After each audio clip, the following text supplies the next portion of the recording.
As the clock ticks down, the minutes on the trade truce between the U.S. and China broadening, now reporting that Xi is planning a tech power grab with a move to ramp up production of chip-making equipment. It is all part of Beijing's effort to become more self-sufficient, the Communist Party says.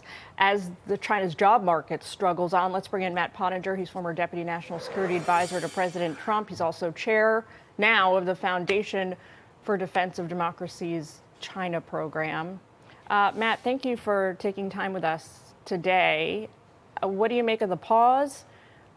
When do you think it's going to end and we're going to have a full resumption of a full-blown trade war in the imminent future?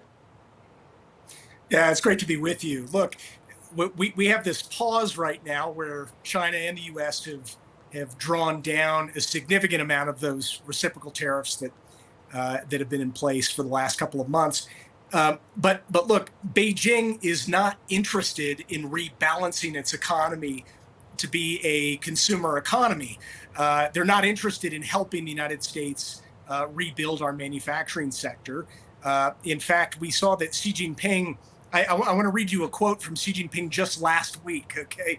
He said, "We must keep strengthening the manufacturing sector, adhere to the principles of self-reliance and self-improvement, and master key core technologies." So what you're hearing there is Xi repeating a refrain that he's been making ever since he first came to power 13 years ago.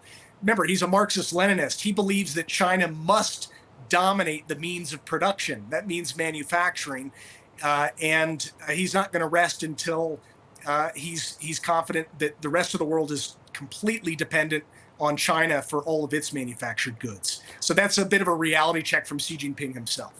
Well, she has a sort of higher threshold for economic pain than the United States in the sense that, here there's feedback between our leaders in power and voters. You're always accountable to the American people, whereas he is not to the Chinese people. That said, though, they have some real, I would say, weaknesses in their sort of overall economic picture. They've got, as you well know, high youth unemployment. High urban unemployment is a problem, too, as I understand it. How much does that kind of factor into their calculations, if at all? Yeah, it factors. Again, like you said, Xi Jinping doesn't have to stand for election, so he can tolerate pain for longer, but it's not interminable pain that he can withstand. After all, he was happy to have that zero COVID policy where he'd shut down China's access from the rest of the world and exported everybody with COVID to other countries. But that's yeah, right. Well, that was literally the policy. But the fact remains that Xi Jinping is vulnerable because he still depends on foreign export markets. When he's done away with really the real estate sector as a major engine of growth, he's done away with consumption. People are out of jobs in China. They're scared to spend money. What he's doubling down on is manufacturing, and he's doubling down on counting on the rest of the world, and particularly the United States, to buy his stuff. If the United States accounts for about 20% of China's exports, that's a massive number.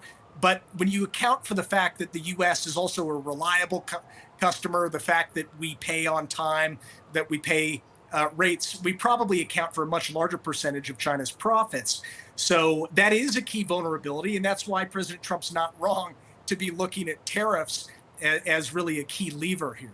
Real quick, I was reading that should this trade war resume in full force in the imminent future, something President Trump says is still on the table, job losses here in the United States could surge up to 9 million.